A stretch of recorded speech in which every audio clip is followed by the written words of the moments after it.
Hey guys, welcome to the Dr. Cloud Show. It's good to have you with me again on this Monday.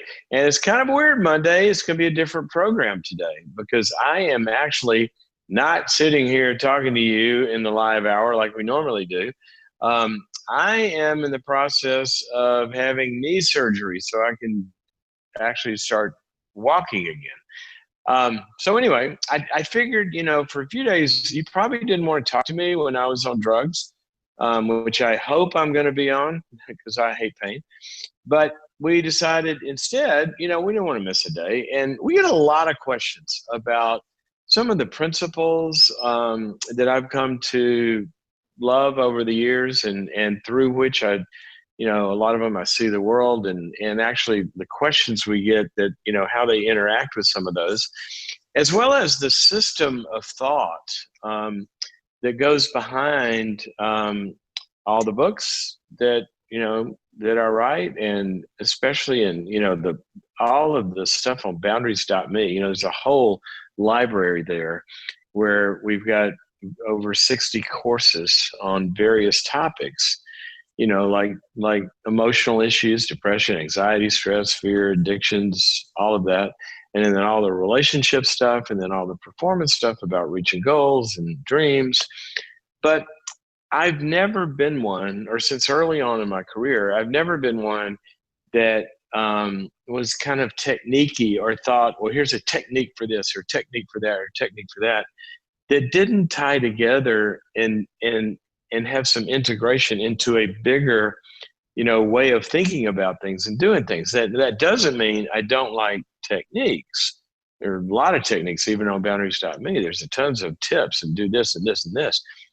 But those, in my view, have to come from an integrated way that all ties together. Sort of like, if you're a physician, you learn anatomy, right? And you learn histology and how cells work and all of that. And whatever you're prescribing, it goes together with understanding the whole. And so in light of that, we get a lot of questions about that. I get a lot of emails about that. We get a lot of questions. And so what we decided to do today was just do an interview hour. And Greg, who is our director of boundaries.me and knows all of that world of content very, very well and organizes a lot of it for those who are members. You may have interacted with them. He's the genius on our team. And sorry, Albie and Jessica, you guys are geniuses too. But anyway, he has decided that he would volunteer to interview me about kind of questions like that. So I want to invite Greg on, who's on the other end of this broadcast today. Greg, have we got you? I am here, loud and clear. And You're here. unfortunately, I'm not sure whether I'll be able to live up to that introduction, but I'm happy to be talking to you. Well, let's try it. So I'm going to throw it over to you because I have no idea. That's the other thing. I have no idea what Greg's going to ask me. He's been thinking about this for a few days. And so I'm going to toss it to him. Sure. I mean, the first question that I had is this thing that you and I have had conversations about before, but I really think that it's something that's worth just beginning with, which is, why do you think that boundaries as a concept strike such a resonant chord for so many people? Oh gosh. Well, I think that there are a lot of reasons for that, Greg. But if you went to the top reason of why it strikes the chord, it's such a pain point. I mean, there are certain things we're interested in because we want to grow, we want to make life better. We're interested in the concept. People, we have lofty, aspirations of improving. But you know what? If you got a toothache, I mean, you might care about, dental health and flossing and getting your teeth cleaned and a bunch of stuff, whitening or whatever. You wake up in the middle of the night with an abscess and you're interested in whatever the dentist has, right? And I think boundaries really does that because so much of our pain and so much of the pain in relationships comes from the basic concept that boundaries is about. Boundaries, I talk a lot about boundaries. The definition of a boundary is a property line. So it's like you're here, somebody else is here. It's like your neighbor lives next door, and each of you are supposed to be responsible for your own property. Well, if your neighbor is not taking care of their tree or putting their car in park when they pull in the driveway and it crashes over the fence, now their lack of responsibility is going across the fence, it's trespassing, and you are experiencing the pain of somebody else's abuse or, just lack of responsibility, their addiction, their toxicity, their control. And if we don't have a strong enough fence to limit that, then we experience the pain of people who are not taking responsibility for themselves, either actively, intentionally, or not. And so I think, Greg, loving people really want to have a lot of patience. They want to be forgiving, and they want to help others. And they sometimes feel like it's unloving to confront them or say no, or I can't take this anymore, especially with people of faith, because they've been taught to be forgiving and patient and all of that. And that's just not helpful. And it's not loving to the other person, certainly not loving to you. And what people of faith were really, really surprised to find out is that the Bible actually teaches very, very, very clearly and strongly for us to have good boundaries. And there's no contradiction between good boundaries and love. And then the other side of it is just having control of your own life. Some people, they can't say no. And so anybody wants anything, manipulates them, controls them. They think it's mean to say no, or they're afraid to say no. So those two big things I think hit the pain point. People are saying, I just can't live like this. I can't take it anymore. And they found out, whoa, there's an answer to that. And then they found out, lo and behold, that taking a stance of good boundaries many, many times actually finally caused the other person to take responsibility, to get sober, to grow up, to go into therapy, to get treatment. Not always, but many, many times. And I think that's why it hit the nerve that it did. Well, I think that you've hit on something. I mean, I can say, speaking from the perspective of Boundaries.me, our most popular course is a course that is taken pretty directly from your work, obviously. It's the Safe and Unsafe People course.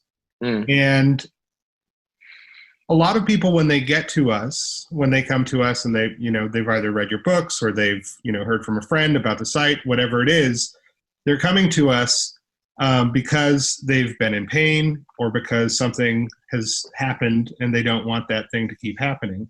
Yeah. And is that sort of a thing about boundaries? Is it hard to teach, or is it hard to realize? Is it hard to recognize the need for boundaries until something has happened? Well, it's interesting. You could almost say that we kind of get taught out of our need for boundaries. In other words, think about this. When a baby is born into the world and they have no problem with telling you no. If you do something they don't like, is and then when they learn the word no, you say, stop that. They go, no, they have no problem at all. And if you do something that hurts, they will let you know. See, that's what's natural. But then what happens is in our development, a lot of times, what happens is that kids will actually, and you've heard parents say this, stop crying, that doesn't hurt. Or if you don't stop your whining, I'll give you something to cry about.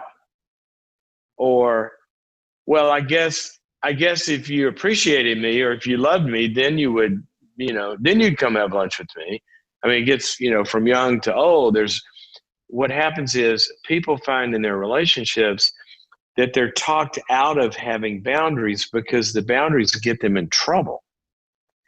And sometimes if they say no, or if they assert themselves or whatever, It can cause rejection. It can cause abandonment.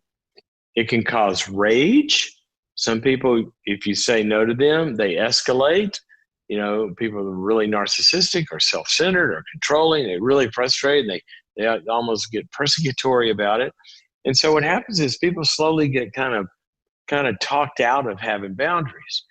And so a lot of times when, as you said, when they come to boundaries.me, one of the things that they have to do is relearn what they've sensed inside all along. Wait a minute, so they tell me they love me, but this doesn't feel right, or and their senses are trying to tell them, but they've been talked out of their senses. And so I think one of the reasons the safe and unsafe people course in boundaries.me is so valuable and popular is that people have gotten into bad relationships sometimes because they've been talked out of like having 20/20 vision about what an unsafe person looks like. And what the course does is it kind of gets them, it re-educates them to, if you see these behaviors in somebody, at least yellow flag and probably red flag. And they can begin to identify them. And this is very learnable, Greg. Very, very learnable. Humans are born, it's like one of my favorite verses that I talk about it all the time in Hebrews. It says that solid food is for the mature, like babies they have to get mature before you have solid food. Well, solid food's for the mature who through practice have had their senses trained to discern good from evil. So a lot of times people have been talked out of their senses and they've had controlling backgrounds or authority figures or parents or significant others. And they're attracted to an unsafe person because it's familiar and a bunch of other reasons. And they just go along with that pattern, but then they're hurting and they go, what happened here? Finally, I can't take it anymore. And then they either split up or break up or go into treatment. And they go, wait a minute, what's wrong with my people picker? Why did I think this was okay? Why did I think this person was all right? Why didn't I see it? And that's what Safe and Unsafe People course does, is help them to see it beforehand and see the behaviors and hit pause. And on that note of kind of hitting pause and what you do in the process of learning, when it comes to boundaries, I think that, knowing it isn't enough. You've got to start doing it. So I think, how do you close the gap between intellectually knowing how things should be or what you should do and then actually doing the hard work of making changes? Yeah, it's a really, really good question. I every now and then somebody will come up to me at an event or, maybe even a call or something, and they say, well, I read Boundaries and, it didn't help. And now I have another question. And I'll say, well, tell me about your issue. And they'll say something about the issue. And I say, well, if you go to chapter 4, what it says do is A, B, C, and D. Now, what about that didn't work? And what you find out is they might have read it, but they didn't put it into practice and do the steps that actually build the muscle to be able to have good boundaries and feel clear in our relationships. Remember, in part, your boundaries are really there. There's a couple of analogies that really, really work here. They're like a no muscle. We talk about the no muscle, and some people have a really weak no muscle, like it's been injured. If you've been an abuse victim, for example, people have violated your boundaries and you didn't have the chance to say no. So your no is not even like maybe even hooked up, right? Because it got dismantled in severe abuse or guilt or manipulation or control or something. And so that no muscle has got to be exercised, not exorcism, not pulled out of you, but used, exercised, like lifting a weight. And as you do it, what happens is you start to gradually get over the fears and gradually, like any other phobia, gradually tolerate the ambiguity and the anxiety to where, and I've seen people that were afraid to even think the word no. They would go, I can't tell her that, or I can't tell him that, or I could never say that. Get to be boundary champions where they go to somebody they love and say, no, I just don't have time for that, or, I don't like that, and never feel anxious again, and able to, deal with a relationship very well. Why? Because not because they read it only. We have to read it, but then we have to grow and we have to practice. So remember, in any kind of, and this is getting back to the big system kind of thing, one of the things that is behind everything that I write or talk about is the reality of what we know now. Neuroscience has validated this. We can take pictures of your brain now. But if you go back to the scriptures, for example, it says exactly the same thing. Jesus said one time, everybody's heard the phrase that you'll know the truth and the truth shall set you free, right? And they say this all the time. Like, if you just learn this and get in your head and memorize this principle, then you're going to be free. You're going to be well. Well, that's not what the passage says. What the passage says is what you just brought up.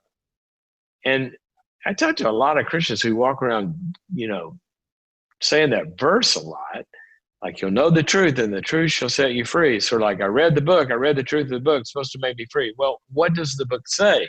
It says what he said, what he actually said in that passage. It says, if you hold to my teachings, if you put these words into practice, then you will know the truth. And know there means an experiential know, not a cognitive knowing only.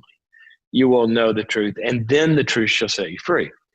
So it is a process. And what neurology has shown us now is exactly what the scriptures have said all along, that the first thing you need is the book. You need awareness of the principle. You need the truth. If I'm going to learn how to be a great golfer, somebody's got to tell me, how do you grip the club? How do you take it back? How do you turn into it? There's principles I have to know, okay? But I can watch that on a PowerPoint presentation, and I'm not going to be able to be Tiger Woods. The next thing after the awareness of the principle is I've got to have focused attention on living out that principle, something that's making me actually see when I don't do it and see when it's necessary. So I got to go on the practice range, and I got to go say, okay, so what it said, grab the club like this. Okay, I set it down. I'm supposed to turn and focus my attention on it. And then when I don't do it, have someone bring my attention to it. So when I was a competitive golfer, I had playing lessons, which meant my pro would play around with me, and I'd hit a shot, and he'd go, now that time, I want you to focus, because that time you didn't, you took the club back inside too far. They focus your attention. So think about that. That's what a good counselor does. That's what a support group does. We go and we talk about our interaction with a problem person, and they focus. Well, when you said that, that probably was boundaryless. And when you say this, that would be, and they focus our attention on it in real life scenario, right?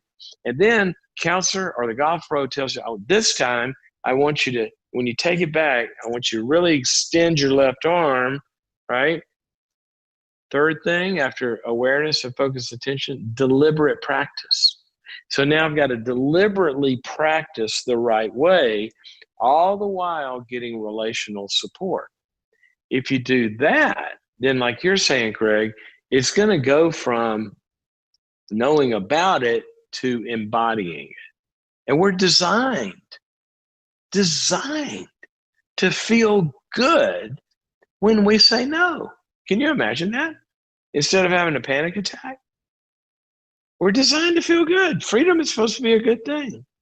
And you're supposed to be able to smile and say, oh, I'd love to do that for you, but you know what? I got this other project, or just don't have time, or, got something else I want to do. Or, you know what? I want to have a relationship with you, but when you show up drunk and start yelling at me, that's not something that I usually want to be around. So I won't be hanging out with you until that stops. Or see, that shouldn't be a scary thing to say. but we have to get there through a process. Along those lines, and some of what you're talking about, I know is gonna come up here. You've talked often about the operating system, and you often speak about the way we're wired or the way we're designed, or you use metaphors about software or hardware. What makes these metaphors or ways of describing how we are, this operating system, the best for thinking about the way that humans are? What is the operating system? Well, that's a big question. What is it? Sort of like for all of you nerds out there, well, probably most, Greg, you're going to know this because you're a Yeah, technology nerd. I'm a serious nerd. Yeah. So, now most people go on their iPhone, right? And they just hit a little icon, and that icon runs a program. Well, that program sits on top of a bunch of code in an operating system that when it gets an event, a situation, a command, it knows what to do with that. And if it doesn't fit with the operating system, the app is not going to run. Okay.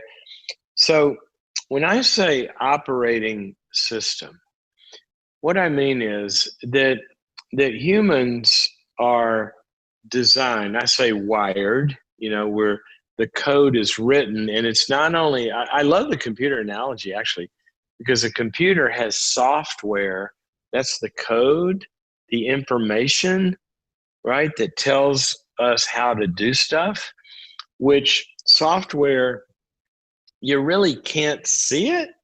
It's information, right? You can put it on different kind of physical, mediums. You can take it from a disk to a hard drive to a flash drive to a CD or whatever. It can sit on any kind of, but it's really information. That's what it is. That's why we can play it through the airwaves. It's information.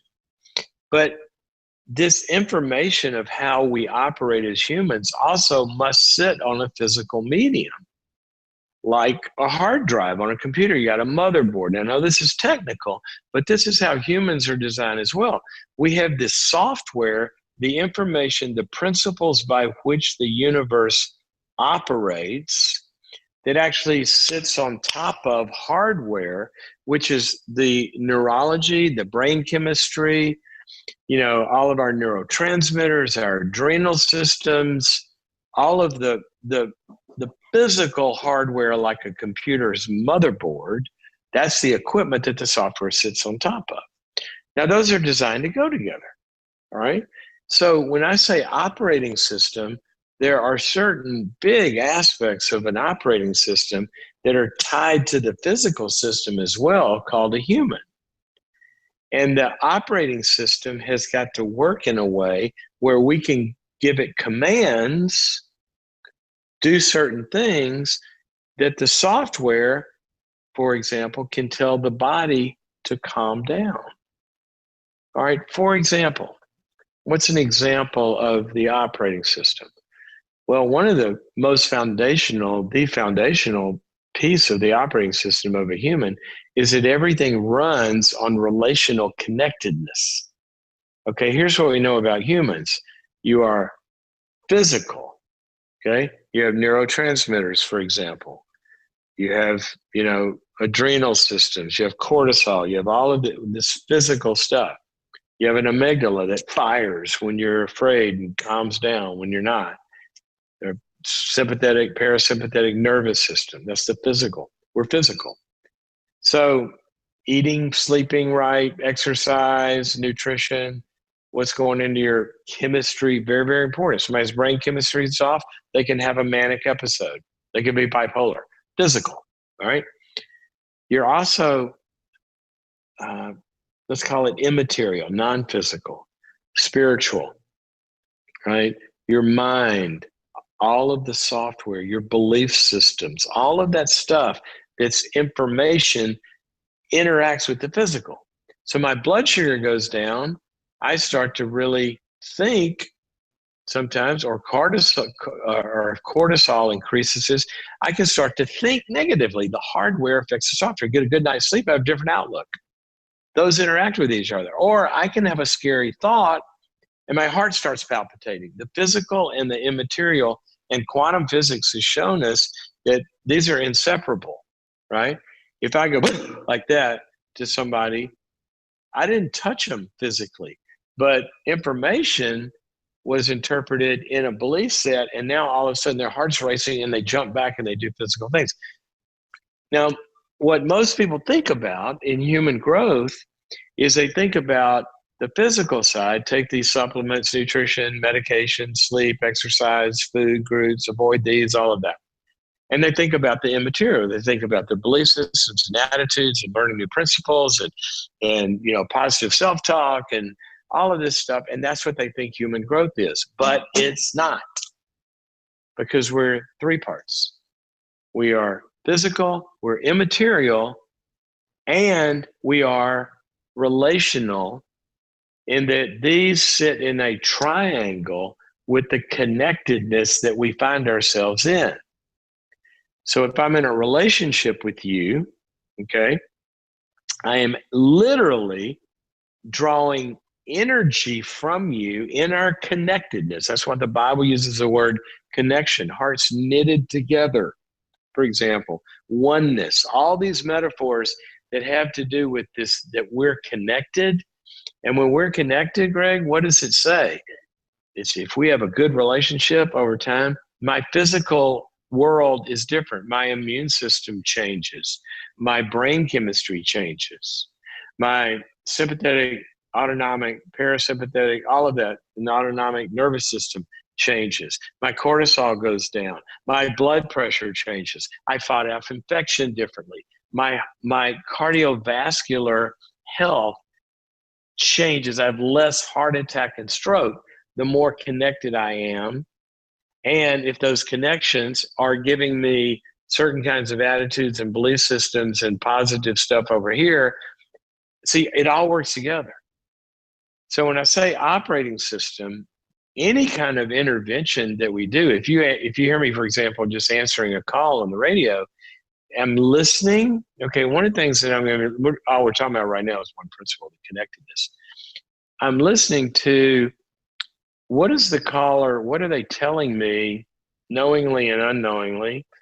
I can hear it in their language, I can hear it in their voice, I can hear it in the content, I can hear it in the history, I can hear it in the context that they've chosen and built for themselves, I can hear it in the way they articulate their formulation of the problem.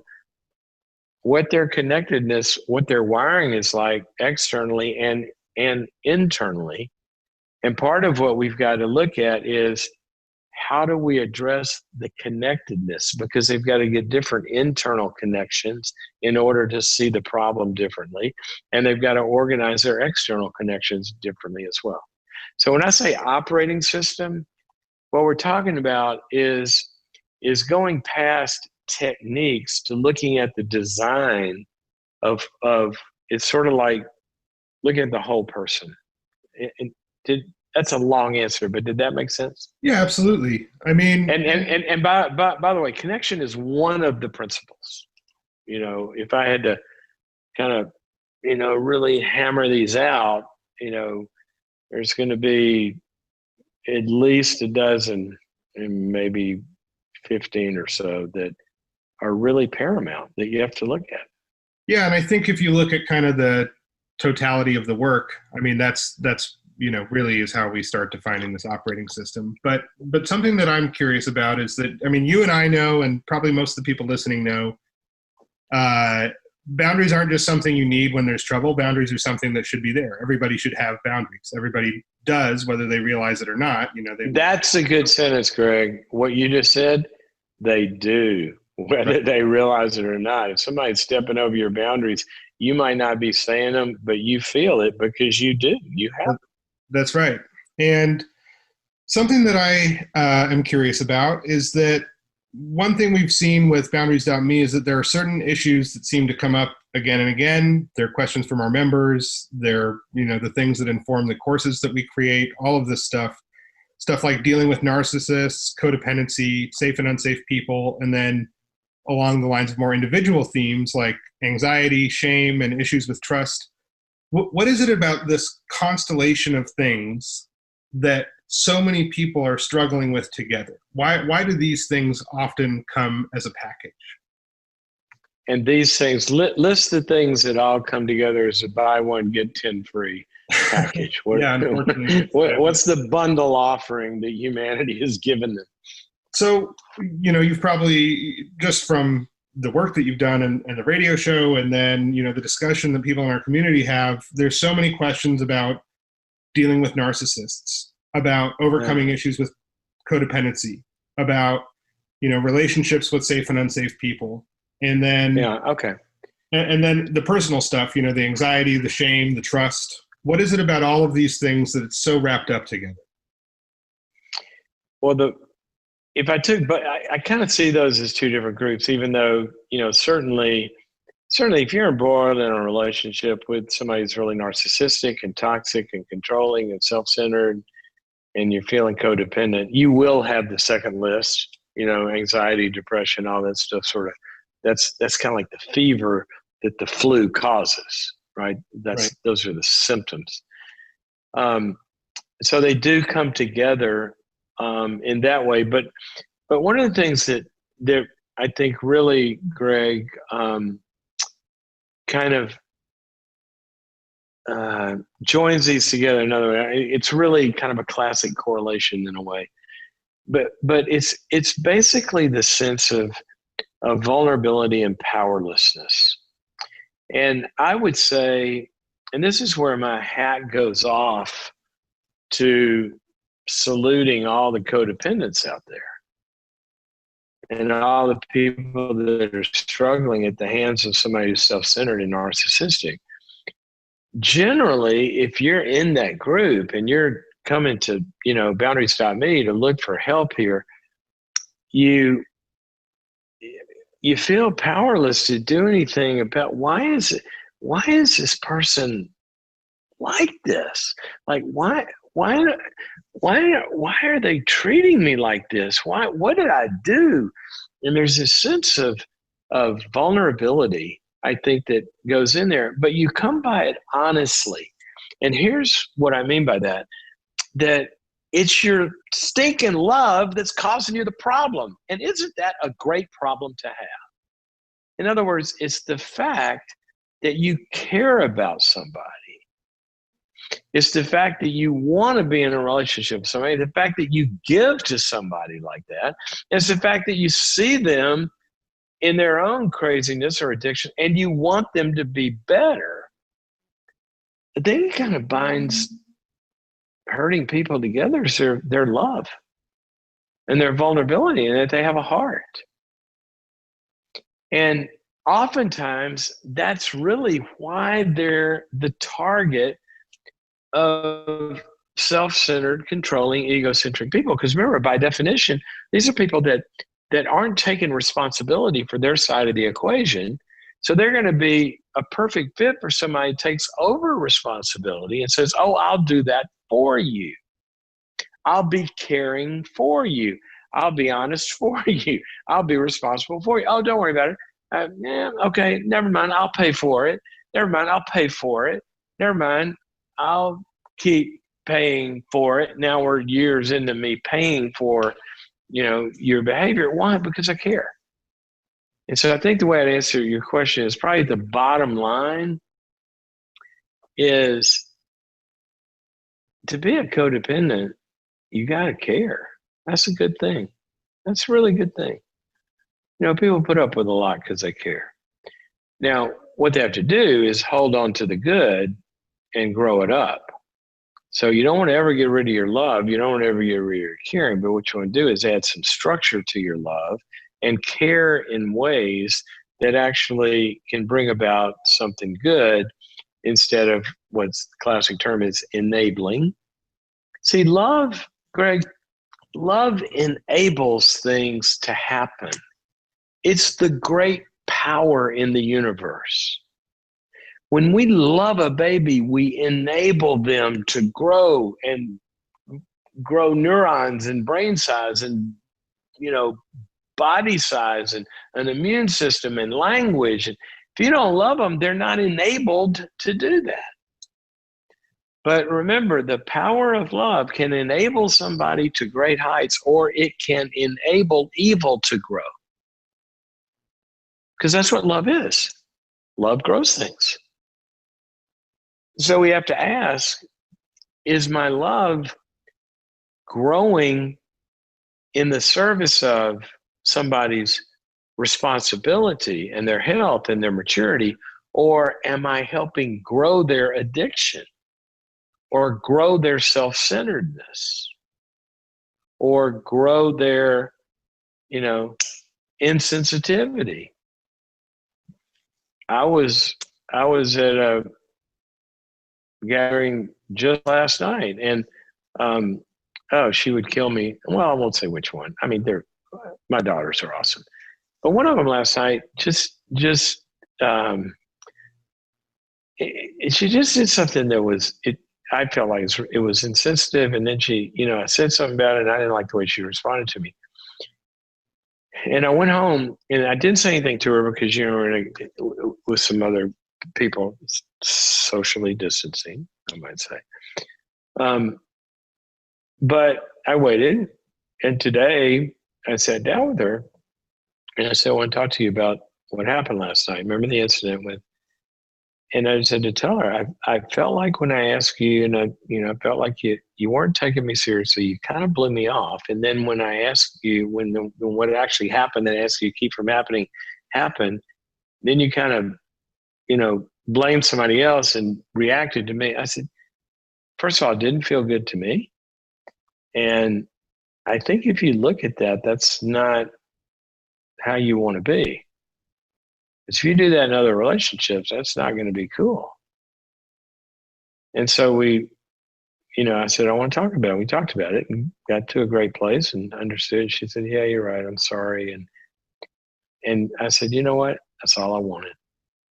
And I didn't want it I am telling the truth here. I didn't want it it's not a big deal. I would be fine. I wanted her to have the capacity to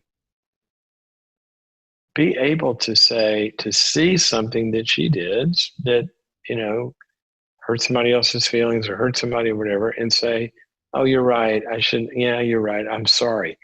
I'm thinking if she's got that capacity, and she already does, but in this moment, kind of had to, give it another little dose, then all of her love and all of her care and everything is going to be very, very usable to people.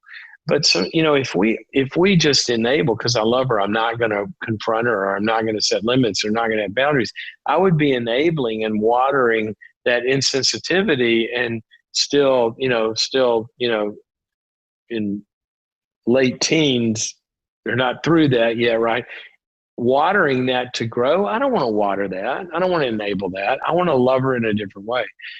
And so I think what joins everybody together who, has these issues that you're talking about is, dadgummit, they're loving people. And the problem is they just assume everybody is loving and responsible like they are. And they have to learn that, well, not everybody is. And sometimes you got to stand up to it. Those are some painful lessons sometimes. And that's Very, where very painful. we often do that work. Because a lot of times they don't like it, right? They don't like to hear. So, Greg, if I can say this, it's what you told me about the big step that your family's about to take.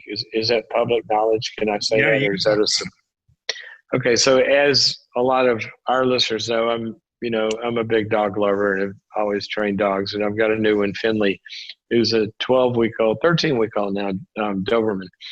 And we've been going through the puppy training stages, and Greg's got 2 kids, and we've always talked about, when his kids got big enough, we wanted to get him a dog. And so he just signed up. He's getting a puppy for his family. And what I told him was, I said, Greg, whatever you do, make sure you crate train this puppy. As soon as they get home, they got to go in the crate, or they're not going to learn to sleep through the night, and they're not going to learn to be potty trained. And I said, you got to crate train. And the thing I said was, and your kids and your family's going to hate you for it, because that puppy's going to be screaming for a few nights, and they're going to say, you're so mean, Dad. But you know what? Like you said, you have to do it. You do. Um, there was something that you started in on in your previous answer, and it was really, a question that you have to ask yourself about what is your love in the service of. And I'm wondering, what do you think are some revealing questions that we should be asking ourselves, whether that's just in taking some kind of regular inventory or whatever it is. What are the revealing questions that we can ask ourselves that maybe give us some idea of, where to work on next, or where we're at? Just in terms of in general in life. Yeah, I mean, specifically, probably there's one category which is kind of for well-being, whether that's personal or in relationships. But, say you find yourself feeling some pain of some kind in a relationship, or in some context. And, what are some self-discovery questions that we can ask ourselves that, is going to help us not let those things stay hidden? Yeah, it's kind of it's kind of like what's our internal monitoring system going to look like when we think Right. about this? We're always trying to. It's sort of like a thermostat. Thinking of like they get a big power plant, right? Well, you watch them on the movies. There's always, they show the guy down in the control room has all these dials everywhere, like which reactor is about to blow up or go down or whatever. Well, humans are like that too. We're wired with a lot of systems inside of us that alert us, and they're like gauges, and they might say when things are good, or this temperature is getting higher, or this pressure is getting higher, or this pressure is too low, or whatever it is. And if I'm understanding right, that's kind of what you're asking. Like, Absolutely. what are the dials? So one of the things I think, I think we ought to have sort of, let's call it principally based audits, as well as feeling based audits or emotionally based audits of knowing where we stand or how we're doing, as well as call them fruitfulness audits or consequences or results audits. Now, that's three different buckets, right? And here's why I put them into three different buckets. When you're talking about the informational, or I forgot even, conceptual audits first, I would begin to go down a list and look at, one of the ways to see it. I talk about the pie of life a lot. There's a clinical piece. That's kind of how we feel, addictions and anxieties and depressions and moods and energy levels, fear and anxiety and all that. Then there's the relational piece. And then there's the performance piece, how we're kind of reaching our dreams and goals.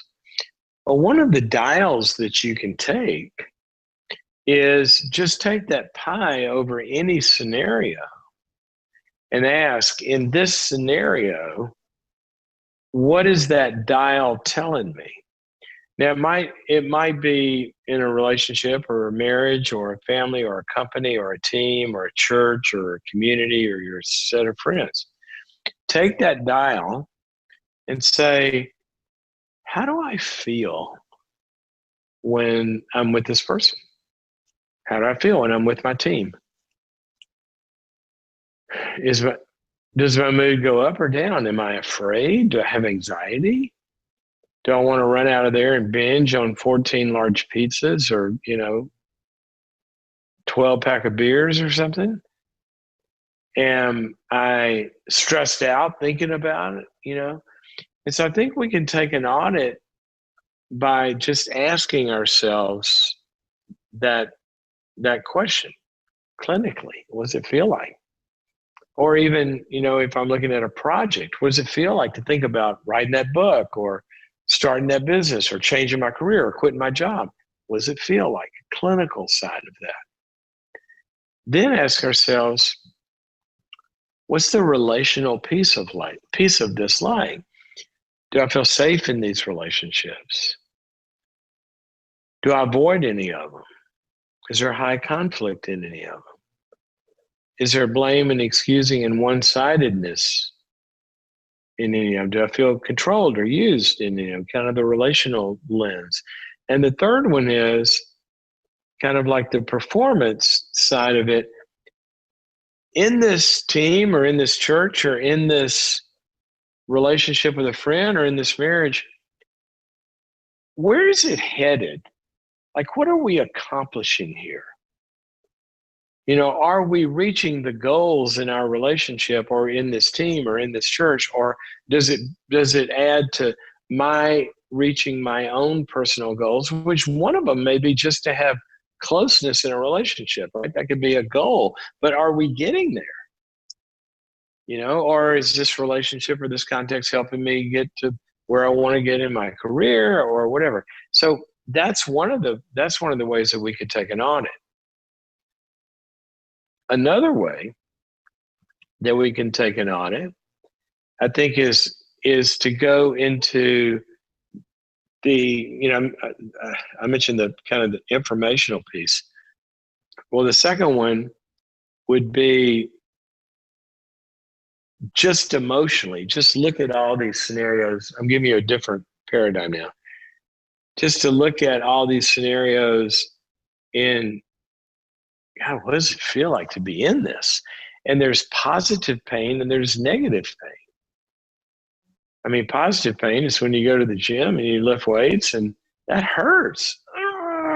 It burns. And you trainers say, feel the burn, feel the burn, feel the burn. Well, that's great. That's a lot better than holding your hand over a candle and feeling that burn. See, one of them's going somewhere. Another kind of pain is not. So sometimes we can do the subjective feeling state of it. And then the third audit would be the fruit. Is this team, project, career, church, community, relationship, what are the actual consequences and fruits of our being together or my being in this context? Because at the end of the day, you know, even in a relationship like marriage, you know, Tori and I will talk a lot about, you know, what are the fruits of our marriage? Like, what do we want to be accomplishing as a team? And a lot of that, you know, there's different areas, but you know, one of them certainly is in our giving. Like who do we want to give to? What kind of good in the world do we want our time and energy and resources as a team to go towards and to increase? You know, what kind of health goals? What kind of financial goals? What kind of community? What, in other words, how are we doing? Are we going to get fired? If somebody, you know, if the boss were looking at this team, how are we, like, so what are the fruits of being together? I mean, even in health, you know, it's one of the fruits of my being married to her, for example, is I know at this juncture of my life, I'd be 80 pounds heavier and a lot less healthy. There's a fruitfulness of being in a relationship with her, just in health. You know, she was saying some other areas that I probably helped her to get, you know, there's been good consequences, right? But so I think if we're doing audits, those are a couple of good lenses to look through. I'm not sure. Was that your question? Sorry, I muted myself. Yeah, that absolutely hits on it. You started to talk about, you know, the difference between the pain that hurts and the pain that leads to growth. How do we actually change our orientation toward pain? You know, what do we need to do in our minds in order to go from someone who is averse to all pain to differentiating between the pain that helps and the pain that doesn't? That's a great question. You know, you said to go to from somebody's averse to all pain. That would be kind of like a human, right? Right. We don't like Sounds pain, familiar. but we go from immature to mature. Is one way of looking at this. All right, I like the phrase The immature person asks for life to meet his demands or her demands. The mature person meets the demands of life. And so one of the things that happens as we mature is that we learn, and we have to have it imposed on us, Greg, I think, by discipline. I don't know anybody. I just have not met the baby that came out of, after nursing and started to eat and said, you know what? I think I would rather have some broccoli and some peas and all of that than that ice cream. I'm thinking about my cholesterol levels, and I'm thinking about, I never met that kid, right? But what happens is they get subjected to discipline, and what discipline actually means is training. So they get trained to not ask life to meet my appetites, but learn to have an appetite for meeting what life requires of me. And so I think part of this is subjecting ourselves voluntarily to a disciplined structure where people hold us accountable to delay of gratification, number one, and signing up for disgratification or pain. So when you hire a personal trainer, what do? They get your butt out of bed at 6 o'clock in the morning. You got to meet me at the park or meet me at the gym or a buddy that's going to do this. So they help you delay gratification of sleeping in, and then they exert the discipline that pushes you into pain. Now, what happens gradually is what healthy people will tell you, what people that work out will tell you, what people that have good relationships will tell you, is that I feel better when I eat my broccoli instead of binging on 4 gallons of ice cream. Or I feel better in my relationships when I'm honest and direct and don't avoid conflict. Or I feel better, I'm more awake during the day when I get up and do 20 minutes of exercise or stretching first.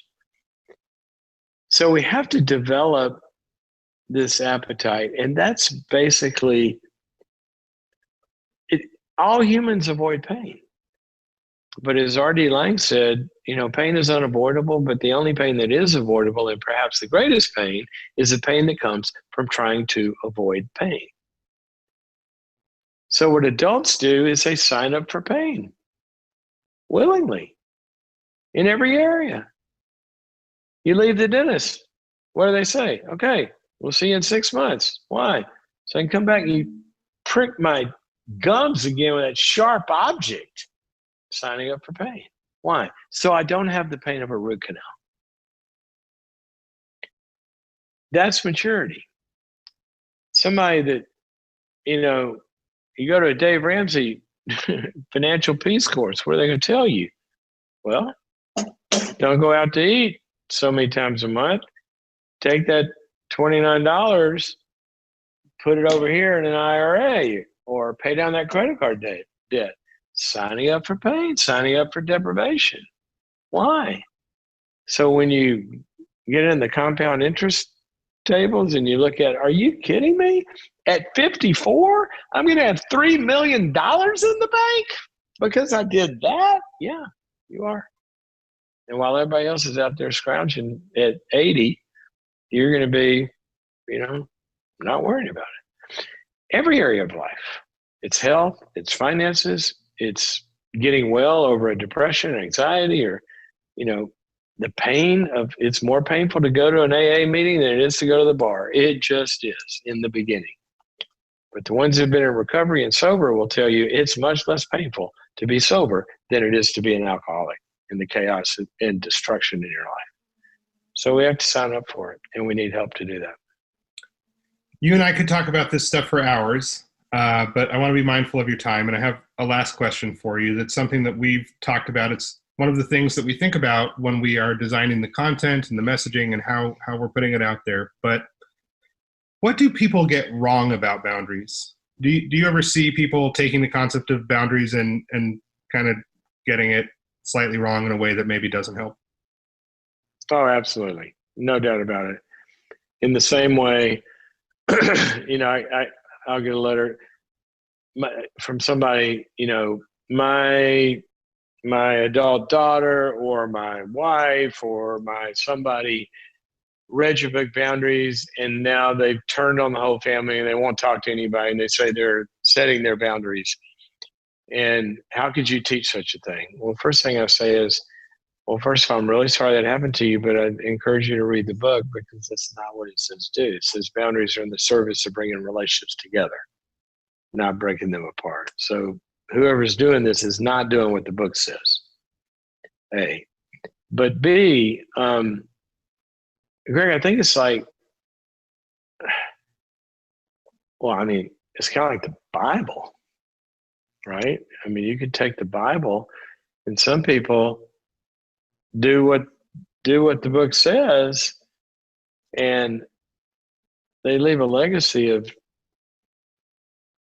feeding the poor and sheltering the homeless, reconciling relationships, taking in orphans, taking care of widows, going to people they've hurt and apologizing and making amends, growing in maturity, taking stewardship over their gifts and stop bearing their talents and using them, and they just have these incredibly fruitful lives because they do what it says.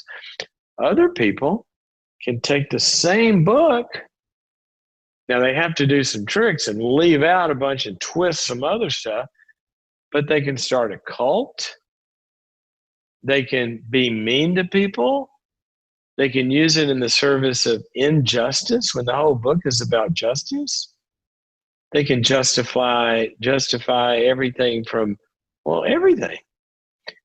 And so, yes, it happens. And it happens because, Jesus even said this. He said to the Pharisees, you take the very words of God and you use them to oppress people. And so I'm always sad when it happens, but to your question specifically, generally when that happens, it's a very self-centered person who is acting like they're a victim, but really they become a perpetrator, hating and angry and attacking somebody else, all the while claiming that they've been the one, that they're justified in treating somebody this way. And there might have been real offenses. I'm not saying that, but that's not what the book says. It's not what the Bible says. The Bible says when we've been hurt, to go to the relationship and work it out from both sides and listen to each other and get to a better place. So you're right, it does happen. And if you have been somebody on the other end of somebody won't talk to you or is mean to you or is abusive to you or whatever, and you are actually willing and trying to work out the relationship and they're claiming that that's because they have boundaries, that's not what the book says. And that's just not what it says. That's not the concept. The concept is to take responsibility for yourself and be responsible to other people in a very loving way and try to mend relationships. That's what the book's about. And that's what, on boundaries.me, if you come join and become a subscriber, you'll see throughout the whole thing, it's not about taking abuse, but it's not about, having a self-centered life either, because you're not going to be happy. I don't want to sell the idea, push the idea and promote the idea that it's all about me, a life. If you're saying it's all about you, no, it's not. That's the most miserable people in the world are self-centered, selfish people. And if any of us say it's all about me, you're going to be miserable and you're going to be alone. Life is about us. It's about relationship. It's about love. Now, if I love you in a way that's destructive to me, that's not a good us. So that's not good boundaries. But if I love you in a way that's destructive to you, that's not about us, and that's not about good boundaries. Love is about two people each one of them having self-control and freedom to do for and with the other one the best thing possible, to love them as they would want to be loved themselves. And when you do that, the us becomes bigger and better than anything we ever could have designed on our own. So it's not about selfishness at all. Well, I think that's a great note to go out on, and I'm really glad we had a chance to have this discussion. I know you and I could talk for a long time. Yeah, Greg and I, we'll have a day of filming and then stay up to 4 a.m, talking about esoteric bits of information nobody cares about. But the stuff we talked about today, I think, is stuff that all of us live and feel. And Greg, I would just say to people, if you want us to do this every now and then, just tell us, comment on Facebook or whatever, if you found the interview format to be something that you'd like to see more of. Say, once a month or something, we do an interview instead of having call in. Greg has no shortage of questions. And also, I would say to you, if you connect with the kind of stuff we're talking about here, I would really encourage you to go to boundaries.me, and become a subscriber. Now, it's not the podcast. We have a podcast called boundaries.me. I'm talking about go to the website, boundaries.me, and join the subscriber program where you join the community and I become your coach. And we go through a lot of stuff to much, much, much greater and deeper levels than we can go through here. So go to boundaries.me and check it out. I can only heartily second that. And I just want to let everybody out there know that, the way that we build the site, the content that we're putting out there is largely a result of what you're telling us to do. You tell us what you want and we try and make it happen. So if there's ever anything that you... And Greg, yeah. What is the way that they end up telling you? Is it sending emails? So How we do they look at tell you? social, but the best way to reach us is if you send an email to info at drcloudteam.com, drcloudteam.com, info at drcloudteam.com. We will absolutely see and hear you, and you will almost certainly get a response. So, yeah, please reach out. We love hearing from you. Okay, well, Greg, thanks for all your help. And when you guys go to boundaries.me and you look at like the new design, is it going to be up? When is it up, Greg? What? Tuesday. Okay, so boundaries.me members, you're going to be amazed at what's going to happen on Tuesday. You're going to be able to search stuff and find stuff so much more easily. There's going to be specific growth paths. There's going to be some assessment tools that you can go through, answer these questions. Long overdue changes are coming. Yeah, all the stuff you've asked for, or a lot of the stuff you've asked for, you'll see it go live on Tuesday. And for those of you who are not members, go sign up at boundaries.me. Please do. Thanks, Henry. Okay. All right, Greg, thanks for all your work. And I know everybody that is a member really, really appreciates all the hard work you've done there. So thank you. Well, thank you to you, always and are great. Thank you to all of those people out there. You're the reason we're doing this. You are? Okay. We will see you. Bye-bye.